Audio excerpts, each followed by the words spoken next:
Good afternoon all. Once again, we welcome you all to Jambur Solar Plant, here in Jambur Solar Plant for, we call to this press conference is called in connection to I don't know how would I call it, but this press is in connection to the theft that was done here about 3 days ago. 3 days ago, we have part of our plant been there are theft that had happened. Unknown people, as you can see on the press release, came over to do some bad thing. They caught, and then we'll say stealing. Some will say vandalize, but any of the two would be suitable to use. But once again, we welcome you, and then we want to make this as interactive as possible. But we want the discussions to be centered around the theft and the solar plant. Please, in our midst we have the Director of Corporate Services, and then we have the Senior Manager responsible for this plant and his able assistant. They are all here, and the PR team of NAWEC are also present as we speak. So, Mr. Sanature, it's all yours. Thank you. Good afternoon. Like Buba said, we welcome all of you to this particular plant. I know we are all very much busy preparing for Tobaski, but we thought it's very important that we do this press briefing today, this afternoon. As he rightly said, this incident did happen 3 days ago. Okay? I'm here to deliver a press briefing on behalf of my managing director. He indeed wanted to be here himself, to be part of our midst, but unfortunately he could not. Okay? To start with, we just want to say this briefing is quite very critical. It is critical for us in the sense that what did happen, which is the theft incident, we want every Gambian to see this, to hear about what did happen, because it has a detrimental effect on our operation as a monopoly providing electricity supply in the Gambia here. Okay?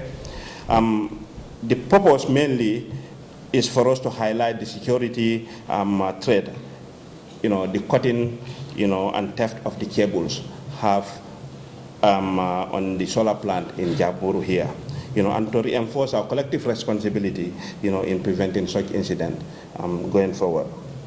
We all know this solar plant, in Jambur here, is located in an isolated location, okay? And it's becoming a target for criminals, So on the 3rd of June, 2025, we all woke up with this news that, the Jambur Solar Plant was deliberately targeted, okay, tampered, and the cables were cut, of a total of 36 solar panels, a set of 36 solar panels. The cables were all cut, and disconnected. Okay, this resulted in a significant disruption in, the plant's operation and output. The technical people will tell you more about in terms of the impact on the output, that is the power generation. Therefore, we thought this incident particularly caused a devastating consequence on NAWEC's operation as a whole and its ability to provide power supply to the Gambia as a whole. Okay, now, we need to ask ourselves a few questions. Why cable cuts? Why cable cuts? There are 3 main points, we kind of highlight as maybe the motivation or motive around all this. The first one is the high value nature of these cables.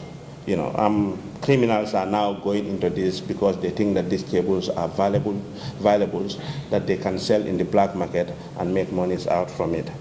The other aspect we think is in relation to the accessibility aspect of it. The plant we know is located in a vast area. If you look at it, it's located in a vast area. So the criminals may think that it is a soft target. They can just jump in and then do whatever they need to do and disappear. Okay. The third aspect we think is the rising crime trend. Crime trend in the Gambia, we all know it, and especially crime trend in relation to cable theft. not only with regards to NAWEC, we hear cable theft all over in the Gambia here. Because of the destitute nature of some Gambians, or maybe people residing in the Gambia, the fact that they want to make money out of this, they cause these kind of crimes. So there is a rising trend in all this. So these are the three main things that we think are some of the motivational factors that results to this. Now, what are the consequences, relating to cable cuts? We need to analyze this. There are so many devastating consequences that comes out of this kind of thing. And one of it is power disruption, okay? As a utilities, if cables are cut, a magnitude of 36 set of panels, that really disrupt power generation, for any kind of plant, okay? So that's one of the things, power disruption in it. The other aspect is the financial losses, okay? We know that NAWEC is funded by the government of the Gambia, and we also receive a lot of funding from international organizations, donor-funded organizations. That helps in the building of this kind of plant. There are huge amount of money that are spent in there. So if criminals come in Tampa, this kind of facilities, it results to significant financial losses. Okay. Now the replacement cost of these cables, and if there are further damages relating to the panels, that also have far-reaching consequences, with regards to financial stuff.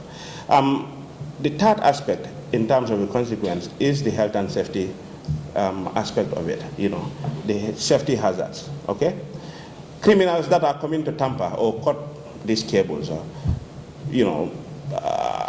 they are kind of ignorant because they don't really know the consequences when it comes to health hazard, safety hazards, and they need to be aware of this because easily they could be electrocuted, okay? Because these cables have live electricity on them, so they need to be aware of that. But again, too, other risk that it poses is the fire risk relating to it, okay? When cables are cut, they are left on the floor like that, they can cause fire, electrical fires. And a solar plant of this nature, if fires do occur, it can have a devastating consequence. Everything will be ruined. So the criminals need to be aware of that, and the populace as a whole need to be also aware of that. The structural damages as well.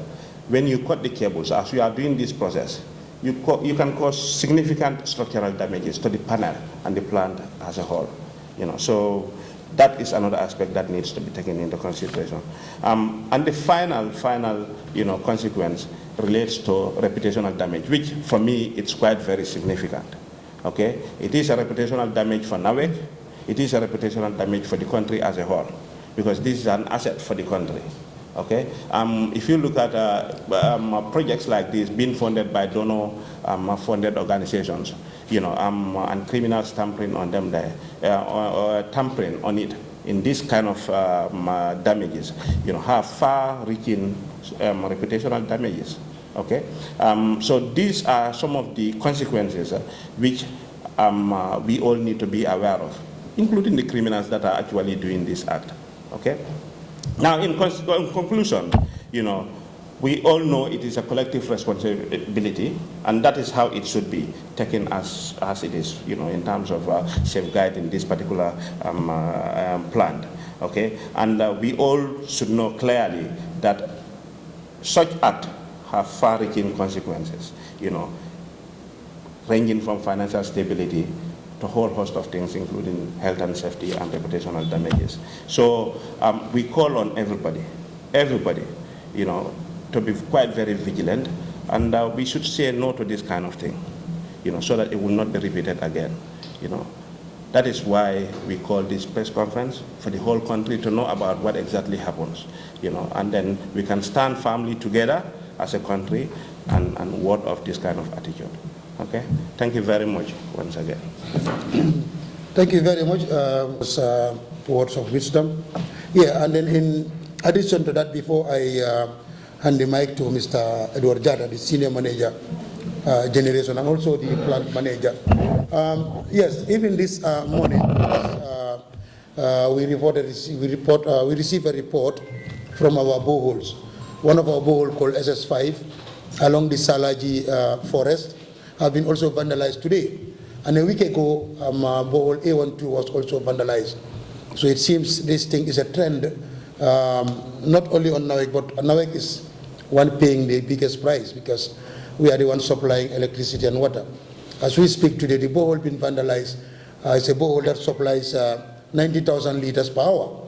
Now, they cut it off and they took away a lot of materials. It will take time to replace it. These are things that are happening. So I think it's everybody's business to make sure that NAWEC properties are safeguarded, because NAWEC is for all of us. Thank you very much, Mr. Ture. And I'll now hand over to Mr. Edward to Zedland before we invite question and answer. Thank you. Of course, as highlighted by the previous speakers, including my director here and Buba as well, I think it's a very serious and grave situation. And as a country, definitely it's something that we should definitely fight against. Because in as much as donors are helping us as the government of the day and as NAWEC to develop greener and cheap affordable energy, if we have situations like this occurring, I think definitely it goes a long way into making it difficult, not only for us, but for everybody within the Gambia. And therefore, I think it's important that we call Gambians and non-Gambians and everybody living in the Gambia to be quite vigilant and to watch out. Because again, these cables that are being cut or vandalized from the plant, whoever is using them for whatever purpose, I think whatever benefits come out of them is not equitable to the damage that is being caused. The benefits are very, very minimal.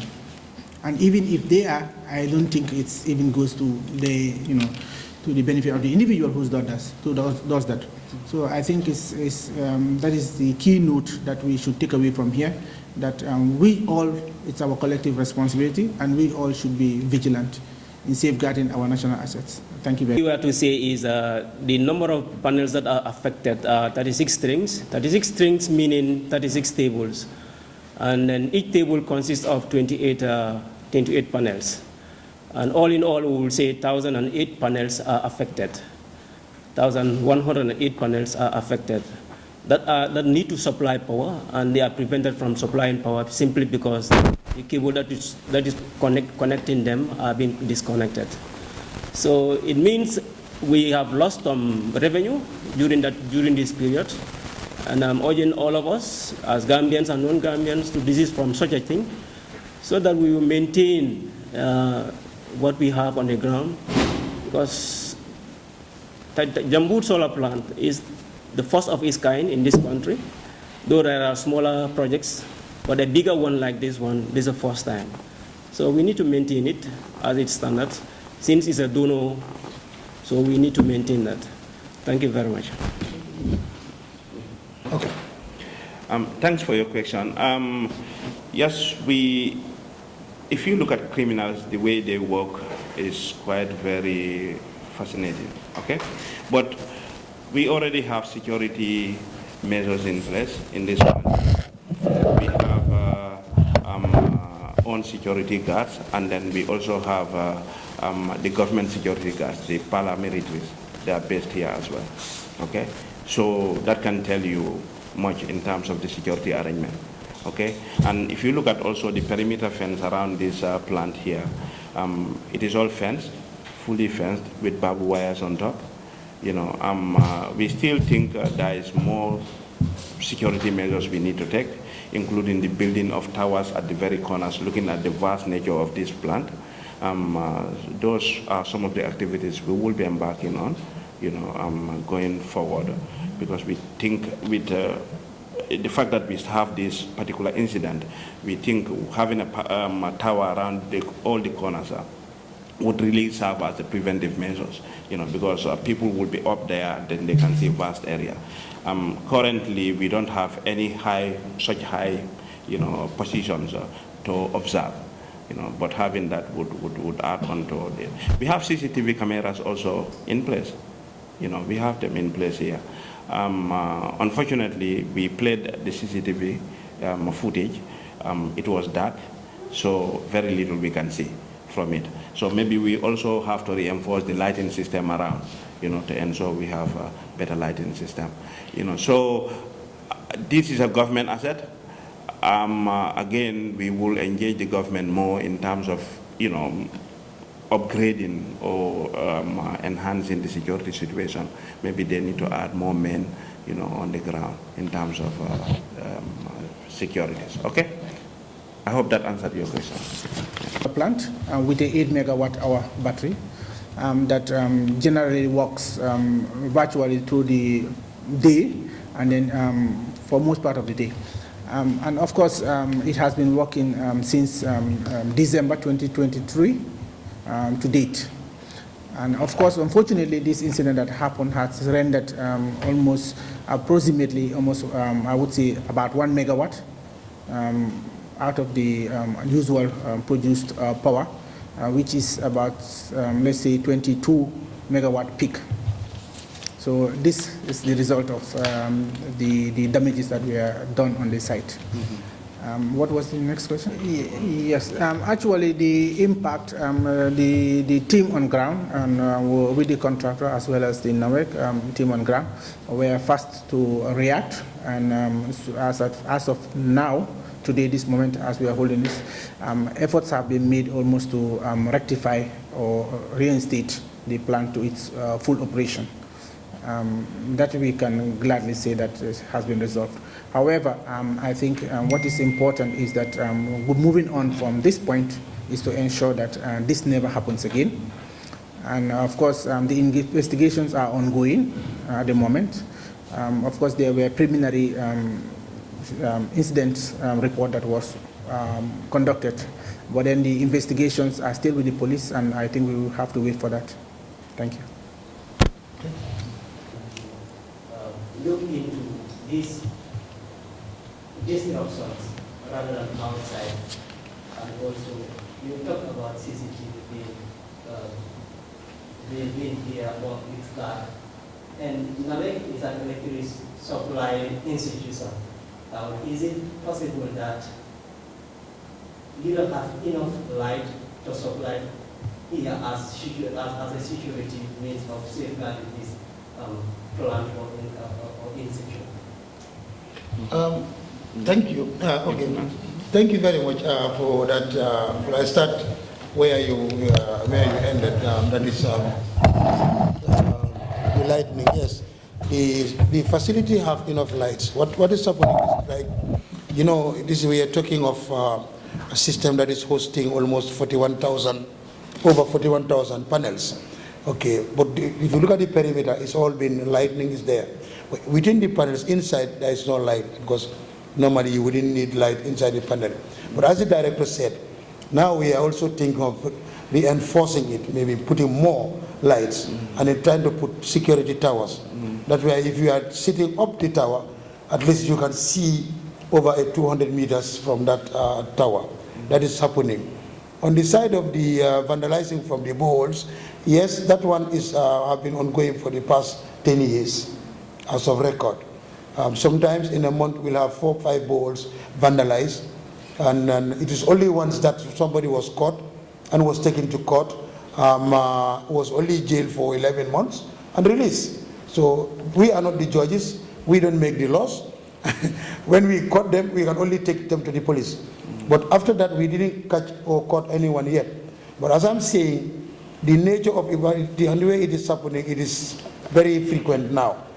And then it was the boreholes, now it happened to the solar plant. But I know one thing I can ascertain, that we are working very closely with the security, because this morning, the whole hierarchy of the security of the country was here. The Chief of Defense Staff of the Army, the advisor of security advisor, Inspector General of Police, and a lot of security apparatus came here this morning. And then, as I'm talking to you, meetings are ongoing on the issue, and that's why even the MD could not be available today for this. But NAWEC is doing everything possible, But with your help and collaboration, I think we can make an impact. I'm not sure if we have answered your question. I think the last part, another part of your question you mentioned is about the motive of the fact that why are they doing this, especially on the boreholes. Yeah, very difficult question and for us to answer. We don't know the motive, because if you look at the boreholes, it's slightly different from what did happen here. A cable cut and the cables were taken away. Okay, so we anticipate that those cables taken away we are going to be sold in. They will be sold in the market. Yeah, the black market also. But in terms of what happens at the borehole side, is pure vandalization. They will damage everything. You will find that they break all the control boards. They will break, anything that is there. Okay, and the wires would all be cut. They will not carry anything. They will leave everything on the floor as it is. So that's pure vandalization. The motive of doing that, we really don't know. Apart from pure sabotage and destruction. This is what we can say. Until maybe someone is caught, and then we can do further investigation around that. We've taken so many measures, to remedy this, because if you look at the boreholes sites, especially most of these boreholes are in very, very remote and isolated locations. You cannot even dream of putting a physical security there. It's only either CCTV stuff there, but the fact that internet coverage do not reach there, it's even difficult to get those kind of things. So look, what we can say is that these destructions that they are doing, they need to sit and think back. This is a national stuff, yeah? Water is life, isn't it? We all know. Without water, what is going to happen? Huh? So if a borehole site, a production borehole site is being damaged in that manner, you are disrupting water supply to the populace, you can see how these guys are out of their mind in terms of doing this sort of thing. Okay? But that's what we can say for now. We are still working very hard, to get these guys. And as Buba said, now the whole security apparatus is behind this thing. Hopefully we'll see results very soon, and also with your help as well. Okay? It's just a follow-up question. Yeah.